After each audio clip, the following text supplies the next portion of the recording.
Dire team pick. Well, hello everyone and welcome back to the Fallout Gaming Major All-Stars Tournament.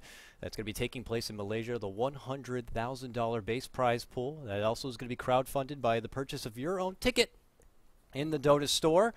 Well underway here for the NA qualifier action. We are in game number 2 of a best of 3 between Voidboys and Leviathan. Leviathan, very clean cut execution. Nice solid draft coming out from them. Overall, just a top-notch performance. Took it to Voidboys, allowing them to get 3 kills in the game. It was a very devastating performance. Voidboys looking to bounce back here, and, well, bringing you the coverage for these matches is going to be myself, KotLGuy, and I'm going to be joined by my good buddy here, Mr. David Blaze casting, and we are going to be having another special guest. We have KotDota, who's going to be joining us for the stats work. Gentlemen, welcome. Blaze, top-notch performance coming out from Leviathan in Game 1. Voidboys open up with an axe here. Maybe they're looking to go on the assault themselves. Let's see if they can do it in Game number 2. Yeah, looking forward to see what they do differently. They do have one of their stand-ins replaced here. Shark was on the Tidehunter, and now it's going to be Patzel, a former and perhaps current member of their lineup here. So we'll see a little bit more synergy and coordination based on the experience these guys have together. But yeah, I would really have to sum up the first game there as really coming down to that one big fight we saw in the mid lane where they just couldn't get anything out of it. The counter initiation was really well orchestrated by the side of Voidboys, but it was just an outplay from Leviathan as they were ready for it. So the great decision-making from Leviathan. Voidboys, the Wombo combo doesn't work. The Medusa doesn't give the time to farm herself up, and this might be even higher tempo game as we see a lot of potential kills coming out from both sides with the heroes picked. Troll, Warlord, and Zeus have a lot of damage themselves, but Axe and Juggernaut, especially with their ultimates, have a lot of potential to chop some people down. Yeah, looking at these 3 picks, Axe, Jug, Troll, that is the meta pretty much in a nutshell at this point. Though there have been a couple of changes to these heroes in the recent patch. Troll has been pretty much untouched and still considered by some to be one of the more OP. I know that's kind of a saying that a lot of people throw out with a lot of the dominating potential they've been showing, but a true top-notch contender. Axe has been changed a little bit with his call. Juggernaut going to be grabbed up. He's been tweaked time and time again. This was a hero who never seen a nerf or really a buff in the longest time, and then all of a sudden he's in the limelight, and now he's being nerfed back down to the ground. So with that, a solid start. Voidboys remove out the Vengeful Spirit. The Bat, taking that away from Jenkins. They once again remove the Void himself, and now Enigma, so a lot of respect coming out from them. Leviathan get rid of that Lion. Sniper once again, and the Dazzle. So Sniper being banned out always leads me to believe that maybe we could see potentially the Shibby Shadow Fiend. It is on Radiant's side, and that's one of the things he does struggle against. We'll see if it's something they look to develop into. I like the Shadow Fiend in general. The one thing that is weakened is against the Axe, you can get initiated on so hard, and one death, it just really crushes your momentum. You don't get to build up as many defensive items. You don't get the Necromastery stacks to farm as efficiently, and you really have to play kind of comeback from that point forward. But so far, there aren't really any lane gankers right now. The Skywrath is taken out, so the Shadow Fiend does come through, and I guess the Skywrath was the one thing that he was a little bit worried about being ganked by. The Skywrath is very good in terms of damage, in terms of slowing effects, and if you're out of position even a little bit, he'll punish you pretty hard. But they could still pick up a few good heroes here. The Crystal Maiden has been popular very recently, and that could be an option for controlling positioning, as well as getting some good synergy with the Juggernaut, some good efficient jungling.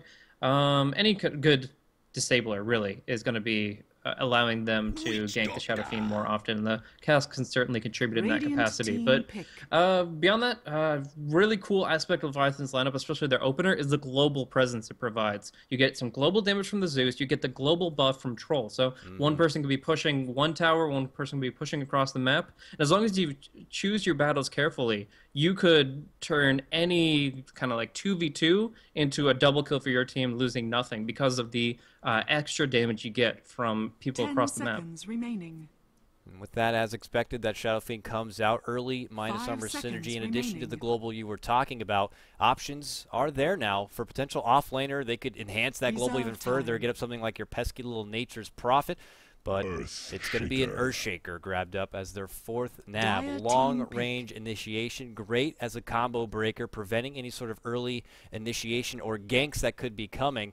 Witch Doctor's one who doesn't necessarily get a BKB in the early part of the game, so Earthshaker could always have his number with that fissure at the ready to prevent him from getting off that pesky death ward. And with Axe there, He's able to get plenty of lockdown to certainly assist Witch Doctor to get the huge potent damage out. 10 so seconds I'm loving remaining. the counterplay coming out from them. Voidboys, though, looking for their 4th grab, still need the 5 secondary seconds support remaining. and their mid laner that's potentially going to be going against the Shadow Fiend. Yeah, Reserve so a time. pretty non-traditional lineup from Leviathan. Like, you look at Voidboy's lineup, you pretty much know what they're Radiant going to do. team There is ban. some flexibility with the Axe, but overall you know where Witch Doctor, Chen, and Juggernaut are going to go. Leviathan is a pretty wild card. Troll and Shadow Fiend are pretty well accounted for, but Zeus could be a support, could be an offlaner as well. The Earthshaker is obviously going to be roaming and supporting as best he can, but he 10 doesn't really benefit seconds as much from the remaining. battle trance. He's kind of a one-hit type hero, and he just wants to turtle the game and 5 drag it out seconds to the point that remaining. Leviathan could consider a very greedy tri-core, going for a 3rd hero that benefits from right-click Dire DPS. team We've seen ban. Slark do pretty good with the Troll Warlord. Doom could be really good against the Juggernaut. Radiant team I'm not too sure exactly what they want to round this lineup out with, but there are a lot of options considering what they have already, and the big thing is counterpush. If they can hold the line on the top lane and across the entire map before they get pushed in too heavily.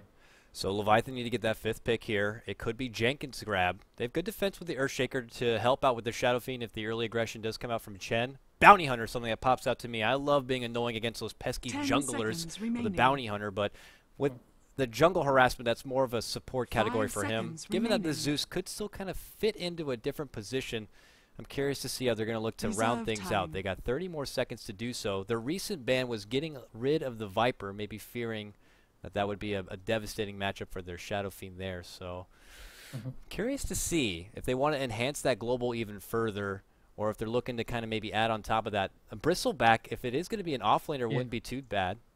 10 seconds Not too bad. remaining. Of course, you do get forced to look at the Axe, which is a little bit frustrating, but they're going to round it out with the Dire Phoenix here, and I team pick. think it's going to be an off-lane Phoenix. It could be a support with the Zeus taking the off-lane, but the most important thing is whichever hero you put in the off-lane, hold your tower for dear life. Just try to counterpush as best you can, because you're up against the Voodoo Restoration, you're up against the Chen creeps, perhaps the Healing Ward, and it's going to be very difficult to actually kill that Healing Ward. Troll and Shadow Fiend are the only ones with the reach to really bring that thing down, otherwise, and they're not going to be anywhere near that top lane. So the big 10 thing is seconds to remaining. know when to sacrifice your tower and when to hold the position. Leviathan are going to have to 5 make their seconds rotations very remaining. carefully. I actually think that Earthshaker could do well to rotate towards the top lane pretty early and use Fisher to Reserve support time. the tower. The Fisher blocks the creep wave, and it makes it so they kind of just sit there in tower range, and that could be a good tool for either the Zeus or the Phoenix to hold that position for an extended period of time. The one other thing is they feel a lot safer about picking up the Phoenix because they have the Troll. Up against the Troll Warlord, the attack speed makes it so that the egg just drops so quickly, Yeah. but here they're mostly worried about the Witch Doctor and Chen auto attacks, and those heroes can drop pretty quickly to a lot of nukes. What about a mid lane Wind Ranger here? Wind Ranger could be pretty good against the egg of Phoenix, Well, and I don't he think can't it's too ulti it. terrible. He can't ulti the egg, so that's kind of a Oh, really? frustrating thing. Oh, I thought that was the case. Okay, well, I guess that's not going to be a viable option for them. But mid lane seems to be what is got to be filled here for Voidboys, and that person will be going against Shadow Fiend. Do you look to reach back to something that can help with the laning presence like a Razor? I mean, you do emphasize a bit more push along with Chen and Witch Doctor. I'm curious to see how they're going to look to round it out here. Brew has been something that's been ignored from time to time, and but he even will struggle against the Shadow Fiend, so yeah. I'm very curious. I'd like a Storm Spirit, to be honest. If they can have a good Storm in mid, they have the Test of Faith combo, which allows them to be very frequently on the map, TP to the front lines. They've got the Axe combo, so they can blink. He can blink in on Storm initiations and dunk them.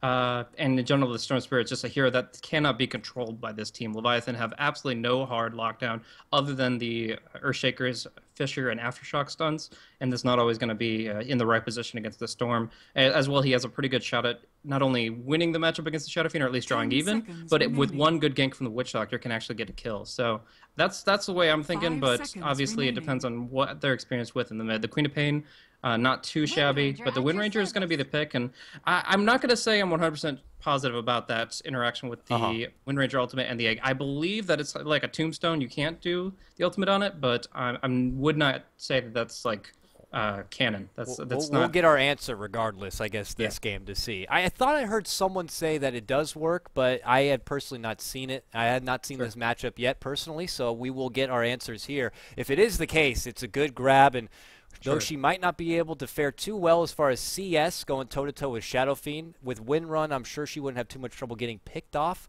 But with the help of Chen, you really never know. A prominent shackle could lock him in place long enough, and there could be enough burst and lockdown that they could get the upper hand here early on. Voidboys are going to be coming back into this match with their prominent, probably top player. I mean, that's just casual to say, Pat Soul, who was recently picked up by Team Tinker, but I don't believe Team Tinker are going to be participating in this tournament, so I guess all is fair game for Pat Soul to be joining his old crew here with the Voidboys. So we'll see if that's going to be enough, and well, here we go. It's going to be game number 2 of this best of 3. Leviathan, of course, have the win from the previous matchup. And I'll go ahead and introduce your dire side Voidboy squad. We got Juan, I want to say. He's going to be playing your Witch Doctor. He's the stand-in. We got Mercy, please, who's going to be playing that Wind Ranger. Just behind, we got Fly, who's going to be playing your Chen. Mid lane, we got Beyond, who's going to be playing your Axe. And to round things out, none other than Mr. Pat Soul himself is going to be playing your Juggernaut.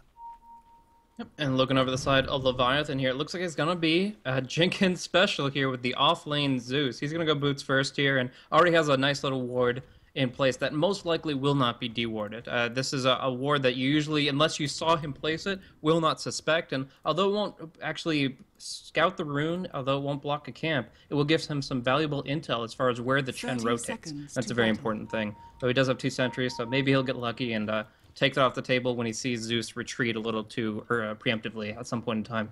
Anyways, talking about the rest of the lanes here, we've got Shibi Dota on the mid lane, starting off with a lot of good stats. Wraithband double branch for him. He's going to have a great time on that Shadow Fiend, which is a signature hero of his. Flying Zebra going to be rotating around. No early Fisher block, but going to be looking to kind of counter roam and support the lanes. Meanwhile, you got down bottom lane the Shredder Troll Warlord once more, and he's going to be supported by Nusham on the Boots First Phoenix.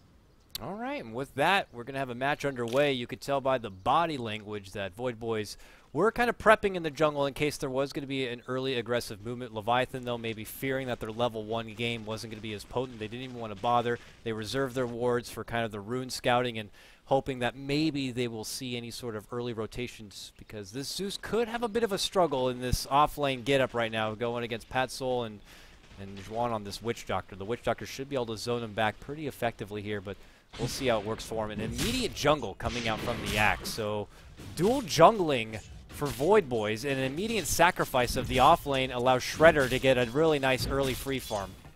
Interesting call from them. I think once Beyond gets his Tranquil Boots, he'll actually head back down to the bottom lane, but early on he just doesn't have the gold, and he just wants to help Chen clear things out a little bit. The Chen's not going to be like stacking and farming multiple camps in the first minute, so if Axe just kind of chills out in the jungle for about a minute or 2 more, it shouldn't be too detrimental to the Chen's options, and of course it will drastically help the Axe in surviving on that offlane. I mean, speaking of offlaning, like the Jenkins Zeus seems like it would actually be a pretty difficult lane for him, but because the Earthshaker did actually rotate and bring out a Fisher, his lane is pulled back far enough that he will get some good experience here. Speaking of the Earthshaker, he's over in the mid lane, and although he doesn't have any like branches so that he can go for the 2 Fishers in one fight, he did buy up 2 Clarities, and he's looking to make sure that Shibi has a good time. Yeah, maybe anticipating that this Chen is going to look to kind of roam early and put pressure on the Shadow Fiend. Fly did not pick up the early smoke, so for now he's just going to be working and planting himself in that jungle. And I'm sure they're a bit confused on the side of Leviathan as far as where this Axe is, and maybe like wasn't banking on the double jungle factor, but Shredder is going to be happy to kind of get what he can in the early laning phase with that. And also Nusham's been working a lot in the jungle. He gets a stack from the high ground right there to help out, but he's been kind of working more on the sidelines as well. So it's very intriguing from both sides. And here comes Jenkins. Your roaming Zeus is going for an early gank or harassment here, or maybe they're doing an audible. I'm not too sure. But he's playing the Harpy strat, man. Yeah, he's like walking in as a Harpy. He's like, just go throughout the chain lightning as much as possible, harass the mid laner. Maybe Chen will find one of those creeps himself, and it'll be like a mirror match. I guess he wants to jungle. I mean, he's checking out this stack right now. Maybe he wants to just kind of arc lightning it down and bring some side gold from there, figuring that at least, you know, with their lane also being a free farm for Shredder, that he'll just be happy to step back. But he's got to take the long walk all the way back, so it looks like Pat Soul's going to get some prominent early farm on your Jug.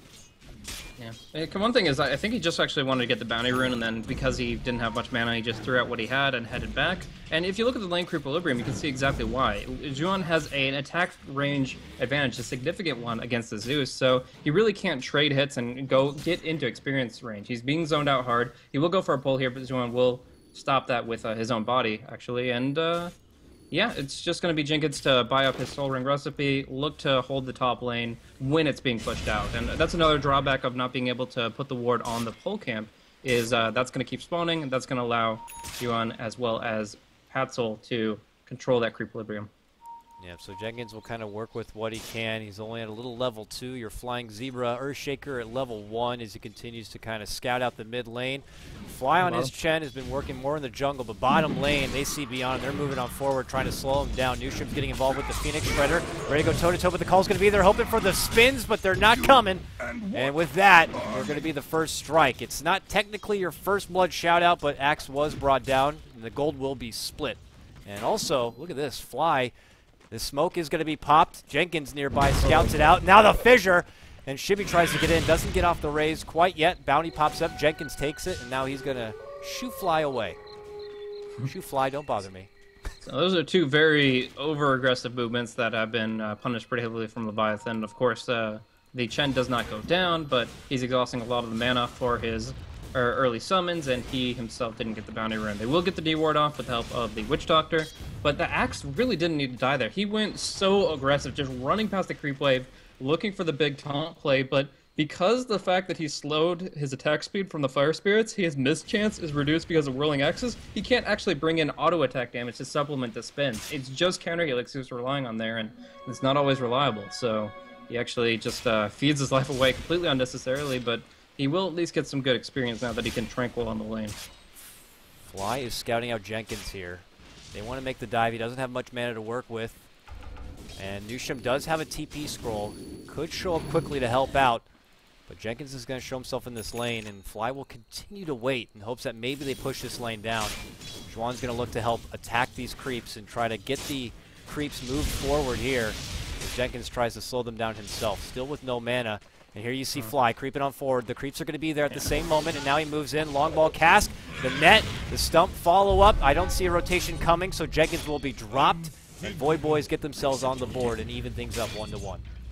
It's not often you see a Juggernaut with no boots at all getting a kill, but there it is, a pretty well set up one for him, and nothing the Zeus could do without any mana. He did buy the Sage's Mask before he fell. That's very important, because otherwise he would have lost a decent chunk of that gold. But bottom lane, again, the Axe manning up, does get the taunt onto the Phoenix, but he can't follow it up with anything. Like, 1 or 2 spins is the most you can hope for there. And back up top, they're just going to be able to counter push out this if they could bring down the healing ward. But because of that attack range issue I was talking about before, they're able to bring down the tier 1, and from there, the supports can start rotating.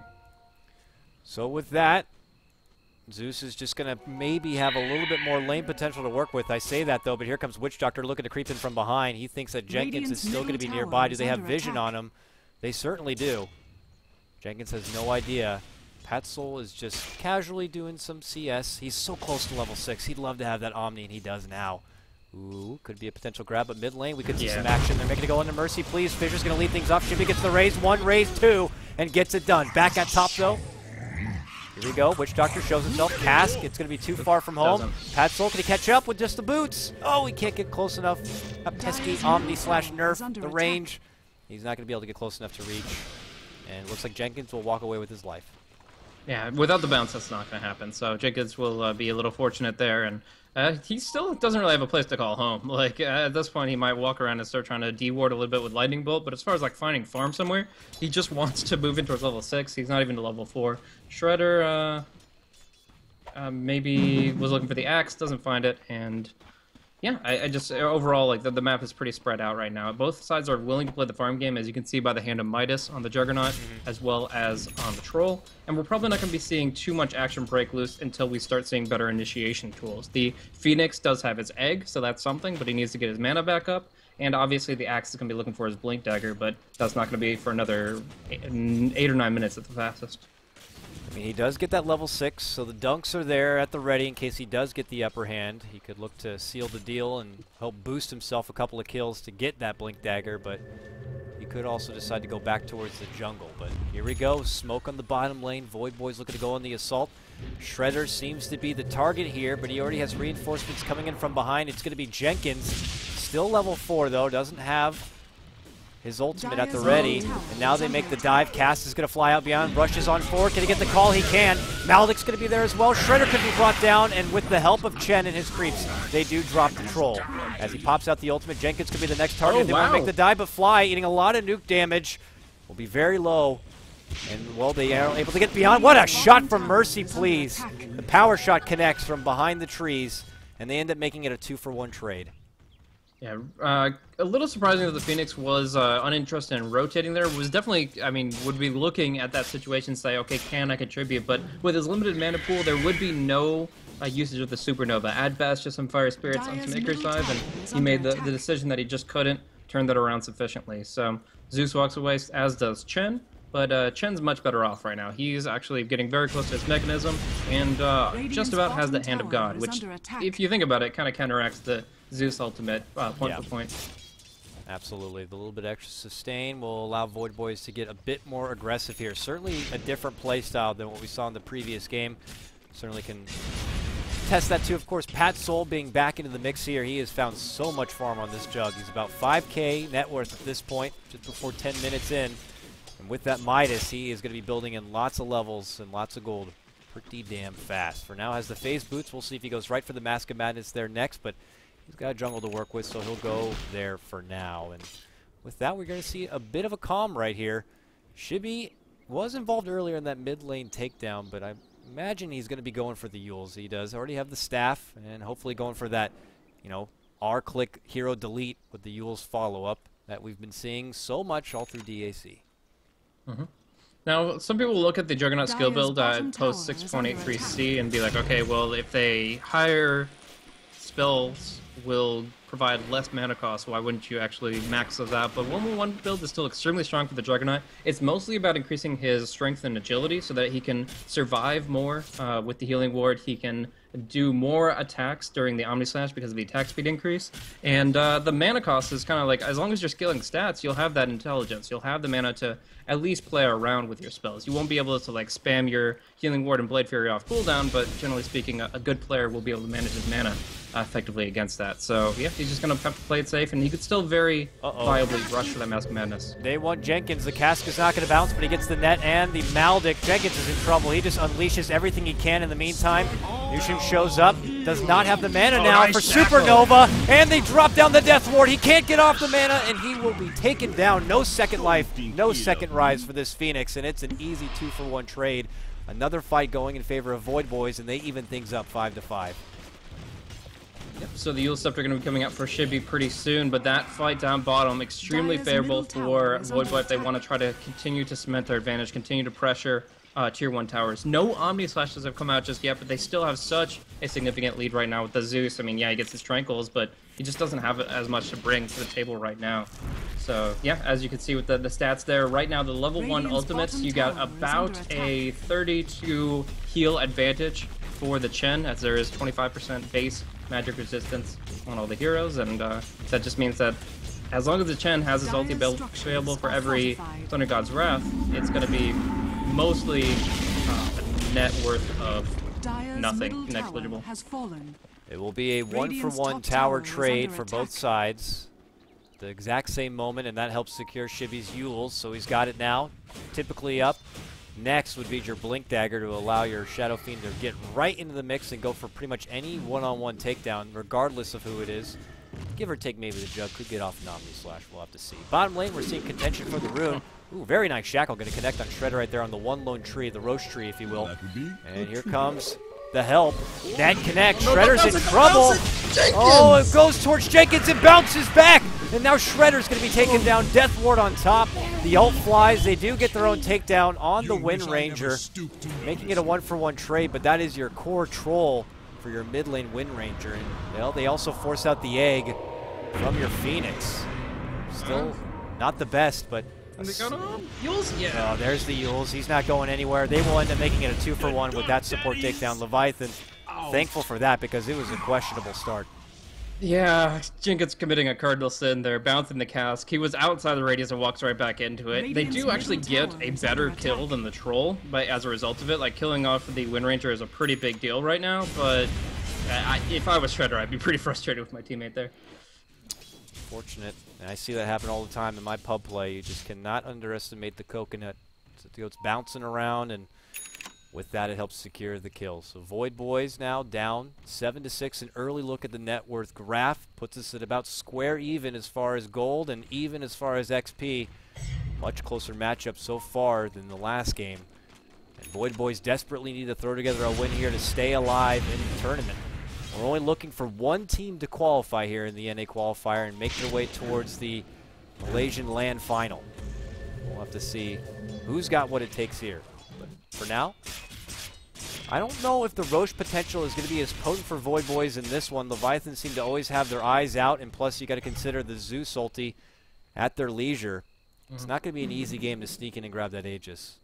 Yeah, you can also put an egg on the cliff, and it's very difficult for the team to bring down. They have to have vision, and then they also have to have enough heroes in range to auto-attack it. So, generally speaking, Voidboys are going to have a harder time. They have to commit in full when they go for it. They can bring it down quick when they all go in, but they have to have the right abilities available, and they can't cluster up too hard because the Fissure can lock them all in.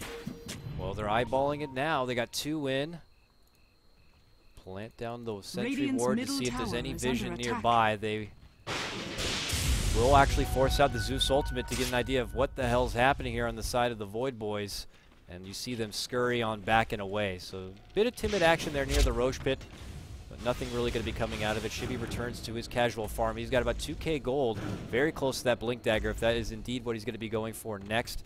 Flying Zebra does manage to throw together the Arcanes on his Earthshaker. Would love to get that luxurious Blink Dagger for himself and for Nushim. What is he going here? He's got Gloves of Haste. Is this a catch-up Midas for him? Or is he going with a Mountain? I'm not too sure exactly what he has in mind. I can only imagine the Midas will come into play. Getting the level 16 egg is a pretty big deal. You get up to a attacks to destroy of 11 instead of 5, and that's obviously huge for actually getting it off throughout the fight. When the Juggernaut's caught in Omni Slash for the most part, obviously Chen's creeps don't count, it's only hero auto attacks. Yeah, I think that there's a lot of importance put forward with the Supernova being as high as can be. Armlet is also a consideration because he has a strength hero, but that would be the first time I've seen that one. For Pat Soul and his Jug, it's been a quiet game for him at a nice simple 1-0-0, but that has been plenty of space and elbow room for him to find his farm. He already put together that Mask of Madness. He's got the Yasha now and about 600 gold, so it could be potential immediate Manta grab for himself, or maybe just for now the reliable Yasha. We'll have to see where he decides to take it from here. And he did put 2 levels into that healing board and a little bit into the crit, it looks like, from here on out. But now he has his level 11, and with that, the level 2 Omni Slash at the ready here. If he needs to pull out a TP, which he actually doesn't have on hand quite yet, he can look to get involved and get a couple of takedowns. I figured that one, Cartona. That one would be a pretty surprising one. I guess if you're like, trying to pub star the game and you're like, oh, these guys, they can't get any kills, they don't know how to play the game, they're not farming, and you get some items, you're like, why not? But we do see an attempt at a call. Everything's just being broken down, though. The Fissure and Thundergod's Wrath, and everything is just split apart here. They can't actually connect with any of their spells, and actually Phoenix is going in for some nice harassment, and they can just continue to really long-range suppress fire here. If they had a little bit more mana on Jenkins, he does have the Soul Ring available, but without any rune bottled, he is probably going to be providing limited damage potential. And that could have been devastating for Leviathan if that call was to catch. You're talking about a Chen with a creep army of 2 Centaurs together. You got your constant Witch Doctor and the Shackle to follow on up. Be very, very sketchy, but it is an airball. And now Voidboys look to pressure mid lane here and maybe go for this tier 1. Beyond leading out the charge here at the front lines, and you got a well-spread Leviathan squad from all fronts right here. Flying Zebra taking the furthest back option and pulling out the Fissure just in case. Does have Echo, but he'll have to do it the old-fashioned way if he wants to get it in there, walk into those lines, but we'll have to see. It looks like for now Glyph's going to be popped. Voidboys are looking to get an uncontested tier 1, while top lane's getting contested. Beyond's going to be trading. Catches out Shredder at this moment, and they go toe-to-toe. And in the meantime, Voidboys get that tier 1 and walk away. But with that, it looks like after the call, Shredder's going to TP back to base, and it's just going to be a 1 tower for none. Ooh, they might look for Roche now, just going for the Ancients here. If they did contest for Roche, it obviously would have been a big fight between the two teams. But this is what I was talking about in the draft a little bit. When you have the Troll opened up with the Zeus, you always get to put pressure out across the map. You get to force fortifications. The Troll pushes top tier 1. The Shibby pushes bottom, actually going in for a play. If he had the Yules on Beyond, might have been able to get a kill there. There's no Blade Mill to worry about just yet. So, yeah, but as it is, yeah, Shibby just with the help of the Battle Trance kills off the bottom tier 1. And they force a rotation up top. They get to play this global strat because they have this Troll, as well as a very high damage output Shadow Fiend right now. Doesn't actually build for damage, but just with the treads and his Necromastery maxed out, can hit pretty hard. And he is going to go for the Yules play up top. Oh, he makes the Yules call. There's the Requiem. Beyond's going to be in big trouble, but he's not done yet. It forces out Jenkins to get the ultimate there, but Mercy Please shows up and gets redemption by taking down Shibby and his Shadow Fiend, making it a 1-for-1 trade. That will favor the Voidboys. Now, potential rumble in the jungle here as they saw Witch Doctor roam on through. They know that maybe a ward was planted, but they haven't dewarded it quite yet. Maybe they didn't lightning the right spot, but they're still pinging it. They're like, it's somewhere around here. Get it down. So it looks like Jenkins will step back and help him deward it for now, but another promising fight there for Voidboys. And there it is, 50 gold in the pocket. So nice for them. Just the really nice aspect of that is that it's free. It's obviously it costs a little bit of mana, but with the Soul Ring Tranquils, that's limitless over time. So Jenkins just gets the freebie without committing a Sentry Ward and gets the free gold as well. It's just expending the resources of VB supports. And the Chen would like to progress towards Arcane Boots, maybe a Blink Dagger if he wants to go for some really fancy stuff, and of course we've seen the Aghanim Scepter. The other support, the Witch Doctor, he's already working towards his Ags, but he still has to be very active on warding. You see, despite the early point booster, he had to go for the Arcanes himself, because Juggernaut takes a lot of mana, so does the Chen, and of course he does need to provide Observer and Sentries for his team. We'll see Jenkins now farming up in the jungle to try to get that next item online. He's got 1,700 gold saved up for whatever that item may be here. Shredder, as far as item progression goes, with the Helm of the Dominator, has the Yasha already complete. Pat Soul, though, one step ahead. He's already got his Sange and Yasha already in hand. Very quiet still game from his Pat Soul. No huge Omni Slashes really coming out. Very passive play from both sides. 8-7 at 20 minutes in. The one big team fight could be also a quick Roche follow-up, a couple of tier 1s, and then things could escalate out of control pretty damn fast. Yeah. The big thing is, yeah, the tower advantage right now across the board. I mean, VB have been able to take out all the tier 1s, while one still stands for the side of Leviathan, and Troll, he just hasn't had as much farm. Their Midases were simultaneous. They literally had both pop-up windows up at the same time, and neither one has been forced to leave one off cooldown for a long desync. But nevertheless, the Jug farms just a little bit more efficiently, and they do have that one tower, so Pat Soul has the edge. But the Shadow Fiend is the wild card here. He's investing a lot in his ultimate here by going for the Yules, the Blink, the BKB. And if he can get a really good one off in the next fight or two, he can completely change the scope of this game. But the Axe Call can counteract that. And we actually see God's Wrath to cancel the Blink Daggers. They see him, they scout him out, and now they're going to go in. Requiem going to fly out, but the Blink back to avoid the call. Baited call, very nicely done from Shibby, and they take down the Axe. Very well played.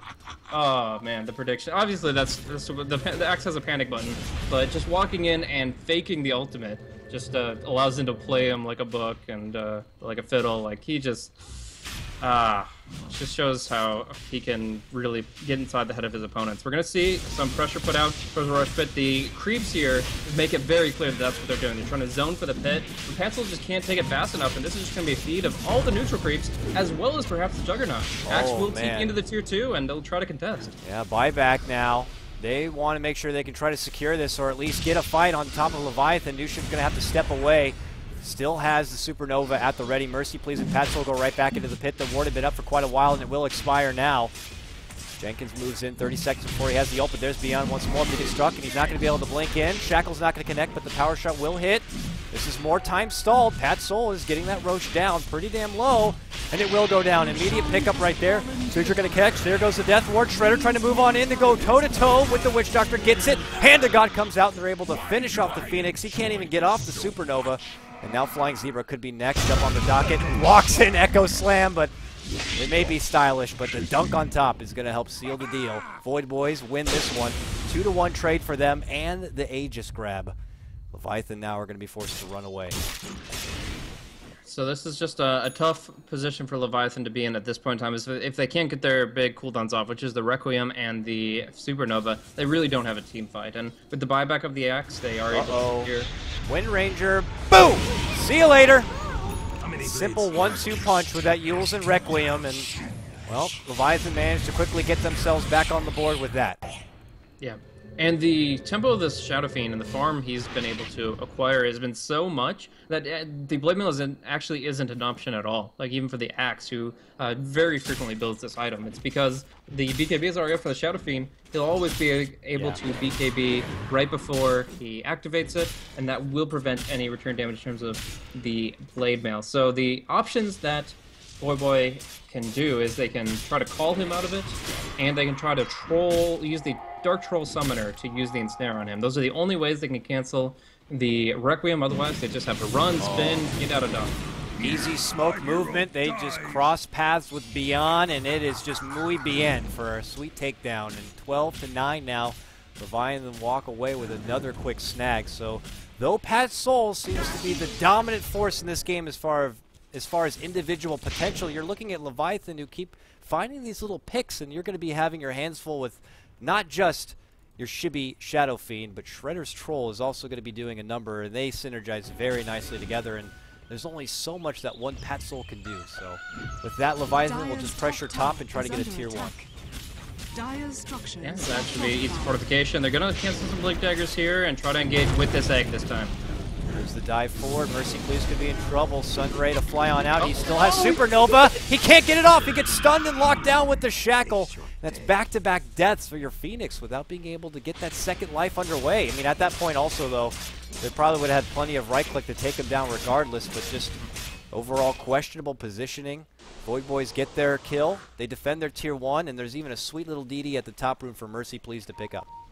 Yeah, it's very clear that Mercy Please doesn't have Wind Run. He walks in without Wind Run, and he just gets obliterated by Shredder and a couple of pokes from the Shadow Fiend. This tier 2 should fall extremely quickly, so the Battle Trance will be on cooldown, and there is pressure top. But just looking at the Phoenix play so far this game, it is very clear that Nusham is not as comfortable on this hero as he is with the Enigma. It's just obviously a hero that hasn't been in Dota 2 as long, and just in general has a completely different skill set that he hasn't really been able to find the finesse for. So he's gone in a couple of times where he considers himself invulnerable because of the potential ultimate, but then just gets caught out, and it's cost them quite a bit. But either way, the tier 2 will drop low. 30 HP is the deny range, but the Axe Taunt will miss on the Shadow Fiend.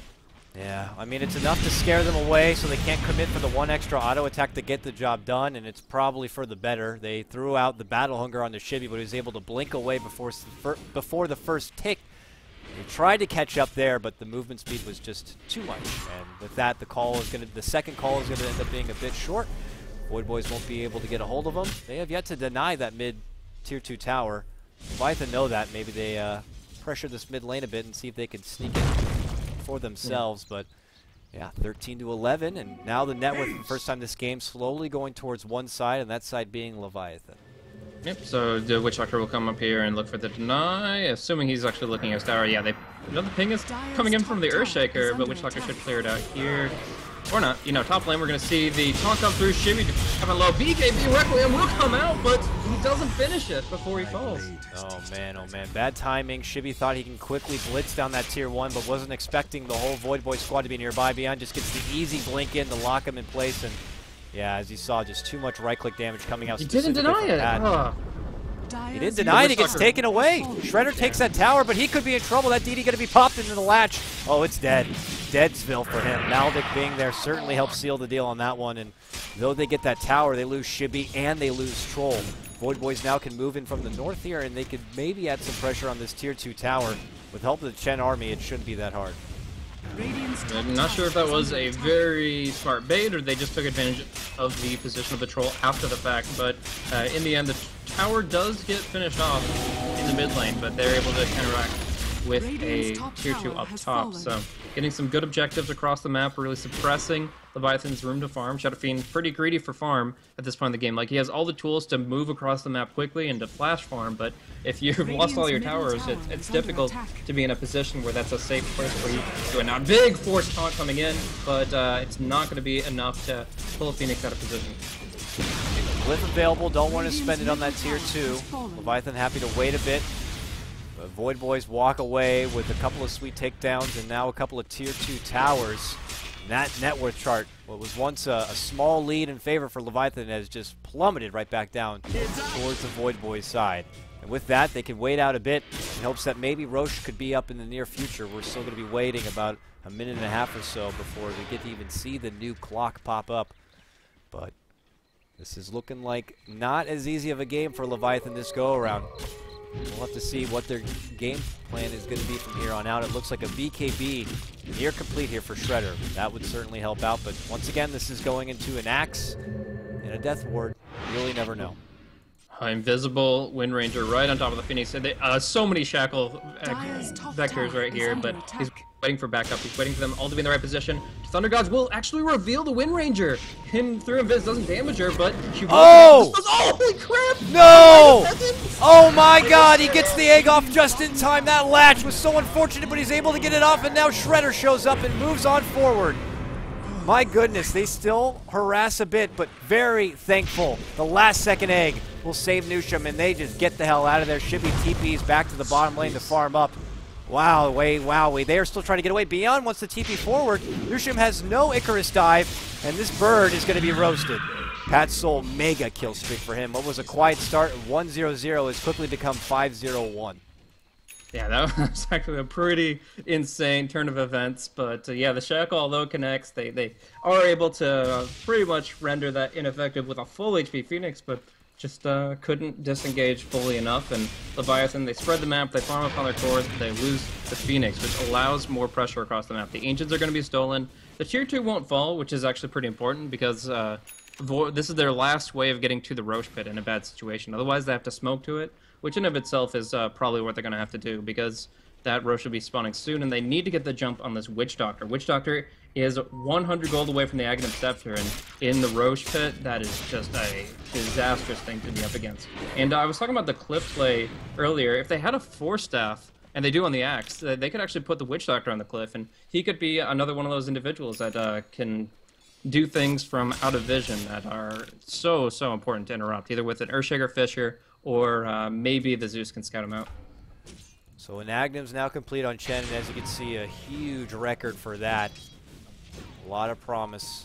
And you have Aghanims on both supports, just shows the clear tower and game advantage for them and how wealthy even their backstaff is. And Leviathan know that Roche has got to be on the agenda here for Voidboys, so they smoke up and look to scout out the area. They still have Jenkins' ultimate at the ready if they need to kind of identify exactly where the Voidboys are. This is going to be a lot of tension from both sides, and it looks like Leviathan are considering creeping on forward. Smoke pop, they know they're on the high ground here, and they're going to see them. This could be bad positioning, and it is. Jumping beyond, follow up echo, but the Death Ward, the Death Ward from above annihilates Leviathan. They lose all 5 in a drop of a hat, and Voidboys, well, they see the Roche is not up, and they instead will go for a push. The moment's hesitation there, that's all it takes. Don't want to call Jenkins out too many times this game, but one thing is that the reaction when your smoke pops is just to pop your ultimate. To get vision to cancel blink daggers. If you don't have smoke, they don't either, and that means it will hit and it will do its job. But he just hesitates, goes for the Soul Ring, Lightning Bolt, and Axe gets in where he wants to be. So yeah, they get an amazing call, an amazing ultimate. Death Ward having just been axed up, and Leviathan, they are in desperation mode right now. They need to keep these racks alive. Can they do it though? 2 buybacks come out. They lose the tier 3. Pat Soul has his eyes on the rack. Shredder moves forward with his BKB pop. Gets called. Zebra shows up, drops down the enchant totem. They can't finish him off with the culling, but they can with a few more right clicks. Pat Soul is wicked sick on this drug, and now the A going to be popped, but it's going to be cracked immediately. Jenkins will go down. This might be too much. Lanes, honestly. This is going to be too much. Leviathan might even consider throwing in the towel at this point because Voidboys can easily clean up 1, maybe even, like you said, 2 sets of racks. Fall back onto the Roche, and it's going to be a commanding lead that Leviathan are going to really struggle to come back from. Yeah, if the Echo Slam hadn't been committed in the last fight, then maybe they could have held that. They had a great position for the Earthshaker, but blinking in, he had absolutely nothing, just with only 2 spells. So good game is indeed called. That double wipeout. Leviathan have to bring it to game 3 here. Voidboy really stepped it up in this one, and although the Axe didn't really get as much as he wanted accomplished throughout this game, that last call. It's only one spell is all it takes, and he finally got his blink off against this pesky Zeus. And with that, it's going to wrap things up. It looks like we're going to be taken to a game number 3. Game 3 hype is about to be underway for Fallout Gaming in the major Dota 2 All-Stars Malaysian tournament. And for the NA qualifier, we're going to find out which of these two teams, Leviathan and Voidboys, are going to be moving on to the next round, the quarterfinal, if you will, of the bracket. And with that said, I don't want to wait too much longer. If you want to show your support for us casters here, myself, KotLGuy for Beyond the Summit, and of course Blaze Casting, and our stats man who's been joining us graciously. Thank you so much, @KartDota. We'll be back for game number 3 in just a few moments. Stick around.